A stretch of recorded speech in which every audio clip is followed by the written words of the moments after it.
Mesdames et messieurs, bonjour et bienvenue sur Lougaré TV. Alors c'est parti pour l'édition de ce jeudi 17 novembre 2022. On démarre l'actualité avec le marathon budgétaire qui a démarré ce jeudi à l'Assemblée nationale. Top de départ pour les députés de la 14e législature qui vont examiner à ce jour le projet de loi de finances 2023 et procéder ensuite à l'adoption du budget des différentes institutions de la République. Alors retenez bien pour la programmation de cette journée du jeudi, il sera consacré à l'examen du projet de loi de finances 2023 et bien sûr au vote du budget du ministère des Sports. L'État du Sénégal est déterminé à moderniser le système de transport public. Pour ce faire, il compte bien renouveler le parc automobile donc où l'on compte des voitures qui datent de plus de 20 ans et plus. Alors, 45 000 véhicules ont été identifiés à renouveler donc chez les gros porteurs, les interurbains ainsi que chez les urbains. Alors, les besoins sont estimés à plus de 1,2 milliard de francs CFA. Selon Maud Kandiao, lui c'est le secrétaire général du Fonds de développement des transports terrestres, le FDTT, qui compte aller plus loin avec l'amélioration de l'indice de performance logistique des gros porteurs et bien sûr avec aussi donc la modernisation des gares routières. Parlons à présent du combat pour la libération de Pape Alé Niang, la guerre même, ce combat qui a pris une dimension internationale aujourd'hui avec l'implication du Comité pour la protection des journalistes du monde entier qui réclame aujourd'hui l'arrêt des poursuites contre ce journaliste Pape Alé Niang. Le CPJ, voilà, est une association basée aux États-Unis avec pour objet donc d'observer les abus contre la presse et promouvoir la liberté de la presse à travers le monde entier. Aujourd'hui, le comité pour la protection des journalistes menace même d'inscrire le Sénégal sur la liste des pays dangereux pour les journalistes. Une grande mobilisation même est prévue ce vendredi ici à Dakar. C'est pour la libération toujours de notre collègue Pape Alé Niang. Radiation de capitaine Touré, on a parlé également dans cette édition, la Cour suprême qui va trancher ce 24 novembre sa requête à l'oradier des cadres de la gendarmerie et rétrogradé comme simple soldat. C'était le 17 août, bien même 17 juin 2021. Le capitaine Touré avait saisi, on s'en rappelle, la Cour suprême. C'est pour attaquer ce décret du chef de l'État, Macky Sall. Alors, il avait introduit une requête, un recours pour excès de pouvoir devant la Cour suprême depuis le 13 août dernier et la chambre administrative justement de la plus haute juridiction qui va enfin se pencher sur cette question. Ce sera pour ce 24 novembre sur donc ce recours du capitaine Touré. Concernant l'utilisation du bracelet électronique, les criminels et les condamnés à de lourdes peines ne bénéficieront pas de ces bracelets. Une annonce du ministre de la Justice, le garde des Sceaux, Ismaïla Madior Fall, faite en marge de l'inauguration de la maison de surveillance électronique. Alors, selon toujours le ministre en charge de la Justice, cette information, même cette innovation a pour but de désengorger les prisons du Sénégal, mais tous les détenus ne sont pas impliqués, ne sont pas éligibles, notamment les récidivistes, les criminels et les condamnés à une peine ferme pour attentat à la pudeur, sans oublier également les auteurs de détournement des deniers publics et des délits douaniers. Justement, depuis l'inauguration de ce centre de surveillance électronique avec l'apport des bracelets à certains détenus, les commentaires vont bon train. Le président de la SRED, l'association pour la réinsertion des détenus, lui lance une alerte sur les abus qui seraient réservés à ses fils à papa Et les citoyens de leur côté, ils ont aussi leur mot à dire sur la question. Notre reporter Yama Faye, et il a rencontré quelques-uns ici à Guédiawaye. Nous allons suivre leur réaction. Non, c'est très important parce que prison est dafa xatoon il y avait beaucoup de monde, c'était peuplé. Et bon, prison yi aussi il y a 37 prisons fii au Sénégal te amu ci benn bu fonctionnel ay kër la woon ay kii ñu jël ko fabriqué ko affaire yooyu. Bon, il a vu que ni vraiment feebar bi day bëri foofu nit ñi bëri nañu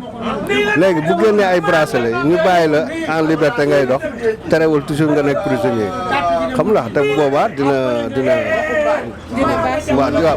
dina baax ci société bi surtout. Le prix du kilogramme de l'arachide planché à 275 francs CFA, un montant qui fait polémique et crée l'ire des cultivateurs et des agriculteurs. Notre reporter toujours Yama Faye, il a rencontré le vieux Mordian,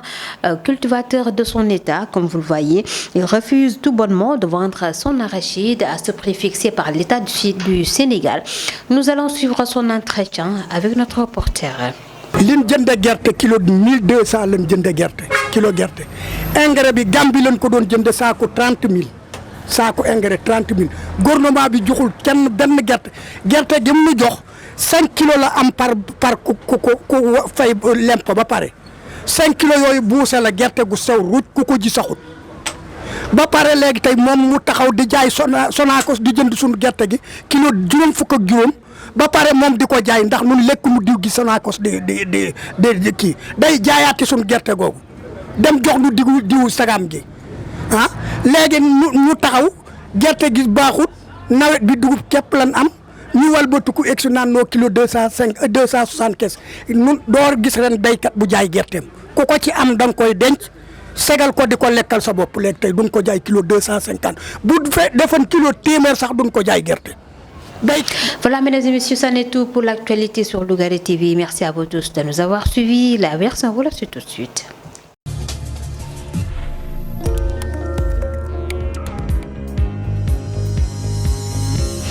mbokk yi xaritu Lougaré TV bismillah ci xibaar yi dañ koy door yi lu jëm ci ndorteelu marathon budgétaire bi ñu door ko tey ji ci alxames gi foofee ci assemblée nationale comme ni ngeen ko gisee ci image yi député yu 14e législature yi ñoom nag ñu nga sëggoon tey ji ci suba ci lu jëm woote li ñu tuddee loi de finance 2023 fexe itam ba rek ñu jëmmal ko budget ya nga xam ni moom moo jëm ci lépp lu institution fii ci réew mi ba ci miskile ñu gis na sax lañu wooteel bokk na ci loi de finance boobu ak budget ba nga xam ni moo nar a jëm ci ministère bi yore wàllu tàggat yaram maanaam ministère des sports. réew bu Sénégal bëgg naa gën a yokk la ñuy tuddee parc automobile am loolee nag gannaaw ba ñu saytoo lu jëm ci woto yi fi daw lu ci bëri ci ñoom dañoo màgget ñenn ñi dem nañu sax ba am ñaar fukki at ak lu ko ëpp tey jii lañ ci identifié bokk na ci woto yooyu toll nañ ci 45 000 ci ay woto yi nga xam ni rek màggat nañu lool bokk na ci ñoom nag ay camion ak i taxi ak yu ni mel lépp di daw fii ci réew mi alors tey bu ñu sukkandikoo ci Modou Kane Diaw di rek secrétaire général bi yore fonds de développement pour le transport terrestre moom nag mag ñuy xamal ni tey jii nag fonds boobee sax bëgg na gën a yokk ay jéego ci wàllu dem beeg dikk bi lu ci mel ni rek gën a yeesalaat wàllu lu ñu tuddee transport wala sax lii di performance logistique gros porteurs yi ak itam fexe ba soppi xar kanam yenn ci ay gaar yi nga xam ni mënees naa wax ni dafa màgget loolu alors Modou Kane Diaw moom moo xam le lu mel ci ab séminaire buñ doon amal lépp ci wàllu dem bekk dikk bi fii ci douane bu Ndakaaru ñu wax ci combat ba ñu wéyal ngir nag ñu mën a mbay mu féex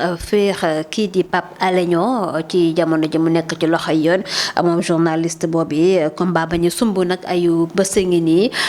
dafa mel ni tey jii rek gën nañ ko yaatal ndaxte bitim réew bëgg na caa sóobu lu ci mel ni comité bi yore wàllu protection journaliste nekk ci douane bu États-Unis ñoom itam nee nañ rek nañu war a may nag Pape Alé Niang mu féex ñu bàyyi ko mu ñibbiti njabootam ndaxte rek journaliste journaliste këram du biir kaso. Alors ñoom comité boobee ñoo wax lu ni mel tey jii nag nee nañu ñoom la ñuy sàmm moo di képp kuy taskatu xabaar daañu fexe ba rek kenn du la xoqatal ci sa liggéey. loolee tax na rek ba tey jii sax ñuy jël ay menaces di ko teg ci nguur gi ne rek bu ñu moywul réew bu Sénégal dañ ko rek bindal ne rek réew bu dangereux la ci képp kuy taskatu xabaar. alors loolu yi ña ngi ko xam ne rek ni ki démb ñu fàttali itam ne rek ab grande marche maanaam marche bu yaatu na mën nañ ko amal nii ki suba ci aljuma ji ngir nag ñu mën a may liberté kii di Pape Alé Niang fii ci diwaan bu Ndakaaru. leneen ci xibaar yi di radiation bu capitaine Touré dàq gañu ko dàqoon ba rek taxoon mu def ab recours ci cour suprême dafa mel ni rek fii ak ñaar fukki fan ak ñeent ci weer novembre bi lii cour suprême dina nag yóotu dossier boobu xool lam ca war a wax ak lam ca nar a indi ci ay leeral. alors moom capitaine Touré nekkoon cadre ci gendarmerie nationale ñu gis ne rek dañ ko rétrogradé woon maanaam dañoo wàcce woon gradam ba mu nekk simple soldat. fukki fan ak juróom-ñaar ci weeru juin atum 2021 la yëf yi xewoon ginnaaw nag coowal Sonko ak Adji Sarr. alors tey ji nag cour suprême nee na rek dina saytuwaat dossier boobee nga xam ne la ko yóbboon cour suprême wangook moo di rek nee na moom capitaine Touré dafay attaqué décret ba nga xam ni tey ji mooy may doole bu baax a baax njiitu réew mi Macky Sall. alors tey ji ñaar fukki fan ak ñeent ci weeru novembre bi lee la ñuy xam recours boobee nu muy mujjee.